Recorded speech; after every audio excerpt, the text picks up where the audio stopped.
मजदूरों का मसीहा कहे जाने वाले शहीद बढ़न दास की शहादत दिवस उनके समाधि स्थल ईस्ट कतरास पर मनाया गया। शहादत दिवस में याद करते हुए अखिल भारतीय भूया समाज कल्याण समिति के समस्त गण्यमान्य लोग ने समाधि स्थल पर भावभीनी श्रद्धांजलि दी।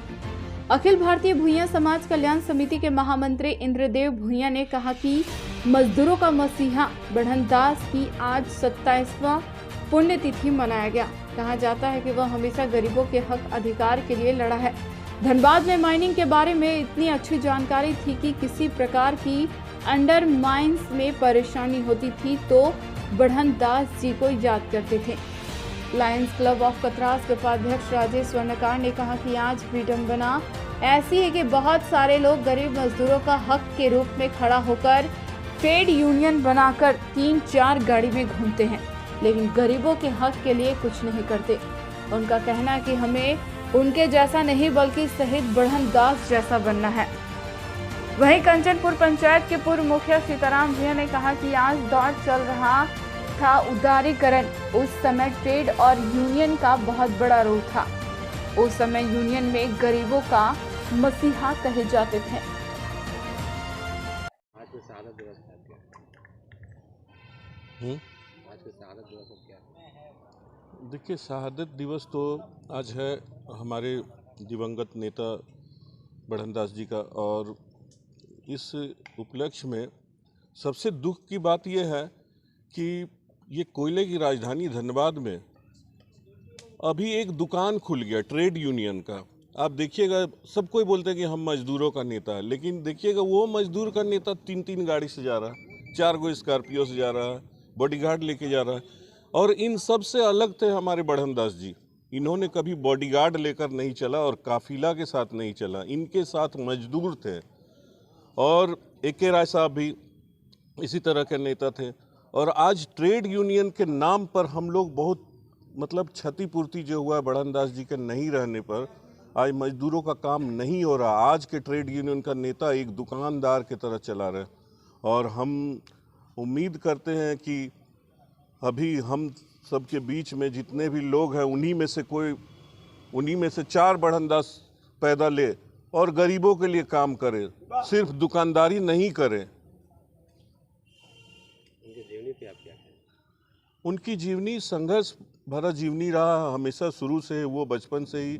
हालांकि उनके बचपन के बारे में बहुत जानकारी नहीं, लेकिन जहाँ तक सुना हूँ और जब मैंने देखा उनको जब वो काम करते थे मजदूरों के लिए, तो हक और अधिकार के लिए बिना पैसा का उन्होंने लड़ा, अपना पैसा खर्च करके। अगर किसी मजदूर के लिए मुकदमा भी लड़ना पड़ता तो वो अपने पैसा से मुकदमा लड़ते थे। आज तक उन्होंने किसी से पैसा नहीं लिया।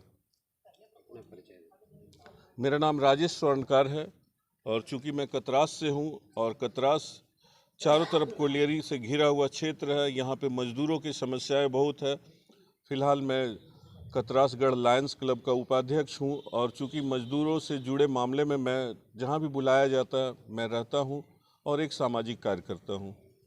और बढ़न दास के शहादत दिवस मनाए गए हैं, उस पर आपके क्या विचार? किस तरह के व्यक्तित्व थे? बोला जाता है कि मजदूरों का मसीहा। निसंदेह बढ़न दास जी मजदूरों का मसीहा थे। इस कहने में हमें कोई अतिशक्ति नहीं है कि जब वो दौर चल रहा था उदारीकरण का, मनमोहन सिंह के नरसिम्हा राव की सरकार थी, उस समय ग्लोबलाइज हुआ, यूनियन का बहुत बड़ा रोल था। आज ग्लोबलाइजेशन के दौर में 2 चीज़ सामने नज़र आया कि कुछ लोग ट्रेड बन के रह गए और कुछ लोग यूनियन किए। ट्रेड एक तरफ हो गया, व्यापार एक तरफ हो गया, और एक यूनियन। उसी दौरान उसी काल का एक यूनियन का एक सशक्त नेता के रूप में बढ़न दास जी जाने जाते हैं। आज जो परिवेश है कि आज आप देख लीजिए, कोयला श्रमिकों को प्रबंधन बुलाने पर भी नहीं सुन रहा है। अभी हमारे महामंत्री जी ने कहा कि सीएमडी इनको, यूनियन का नेता आ रहे हैं, मतलब श्रमिक का नेता, उनका अगुवाई करने के लिए सीएमडी जैसा रहते थे। और आज पूरा परिदृश्य बदल गया है कि आज कोयला मंत्री को हस्तक्षेप करना पड़ रहा है कि यूनियन की मांग को जल्द से जल्द सुनिए और उनका करिए ये दौर आज के दौर में देखने को मिल रहा है। अगर बढ़न दी जैसे सशक्त नेता रहते तो हम समझते हैं कि मजदूरों का जो स्वाभिमान काल था उस समय सही में था। उसी दौर में बहुत सारे नेता भी हुए, ए.के. राय जैसे ईमानदार नेता भी हुए। तो ये जो है अब मजदूर ट्रेड यूनियन का ह्रास हो गया है। अभी के दौर में एक अच्छे ट्रेड यूनियन ईमानदार नेता का ज़रूरत है जो मजदूरों को इस माने पूरे ग्लोबलाइजेशन के दौर में एक सही रास्ता दिखा सके।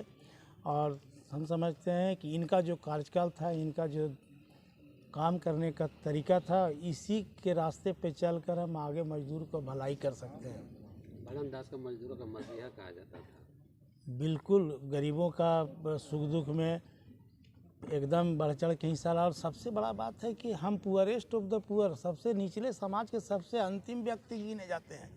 और हम सबसे ज़्यादा अगर वर्क फोर्स का अगर रेशियो है तो हमारा है, और उसी समाज से बीच के उभर के आए थे। इसलिए इनको मसीहा, दलित को का मसीहा या गरीबों का या मजदूरों का मसीहा कहा जाता है। लेकिन ये बात कुछ सामाजिक तत्वों को पचा नहीं। और हमारा समाज का बोलिए तो बहुत बड़ा माने ब्रेकअप हो गया। क्योंकि हम इस कोयलांचल में सबसे ज़्यादा खेती करने नहीं आए थे, मजदूरी कर रहे थे। और हमारे मजदूरों को मसीहा को बड़न दास के शहादत दिवस मनाए गए हैं, उस पर आपके क्या विचार, किस तरह के व्यक्तित्व है? बोला जाता है कि मजदूरों का मसीहा। निसंदेह बड़न दास जी मजदूरों का मसीहा थे। इस कहने में हमें कोई अतिशक्ति नहीं है कि जब वो दौर चल रहा था उदारीकरण का, मनमोहन सिंह के नरसिम्हा राव की सरकार थी, उस समय ग्लोबलाइज हुआ, यूनियन का बहुत बड़ा रोल था। आज ग्लोबलाइजेशन के दौर में दो चीज़ सामने नज़र आया कि कुछ लोग ट्रेड बन के रह गए और कुछ लोग यूनियन किए। ट्रेड यूनियन एक तरफ हो गया, व्यापार एक तरफ हो गया, और एक यूनियन उसी दौरान उसी काल का एक यूनियन का एक सशक्त नेता के रूप में बड़न दास जी जाने जाते हैं। आज जो परिवेश है कि आज आप देख लीजिए, कोयला श्रमिकों को प्रबंधन बुलाने पर भी नहीं सुन रहा है। अभी हमारे महामंत्री जी ने कहा कि सीएमडी इनको, यूनियन का नेता आ रहे हैं, मतलब श्रमिक का नेता, उनका अगुवाई करने के लिए सीएमडी जैसा रहते थे। और आज पूरा परिदृश्य बदल गया है कि आज कोयला मंत्री को हस्तक्षेप करना पड़ रहा है कि यूनियन की मांग को जल्द से जल्द सुनिए और उनका करिए। ये दौर आज के दौर में देखने को मिल रहा है। अगर बढ़न दी जैसे सशक्त नेता रहते तो हम समझते हैं कि मजदूरों का जो स्वाभिमान काल था उस समय सही में था। उसी दौर में बहुत सारे नेता भी हुए, ए.के. राय जैसे ईमानदार नेता भी हुए। तो ये जो है अब मजदूर ट्रेड यूनियन का ह्रास हो गया है। अभी के दौर में एक अच्छे ट्रेड यूनियन ईमानदार नेता का ज़रूरत है जो मजदूरों को इस माने पूरे ग्लोबलाइजेशन के दौर में एक सही रास्ता दिखा सके।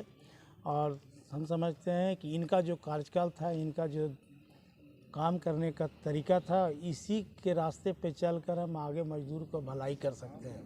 बड़न दास को मजदूरों का मसीहा कहा जाता था। बिल्कुल गरीबों का सुख दुख में एकदम बढ़ चढ़ के हिस्सा रहा। और सबसे बड़ा बात है कि हम पुअरेस्ट ऑफ द पुअर, सबसे निचले समाज के सबसे अंतिम व्यक्ति गिने जाते हैं।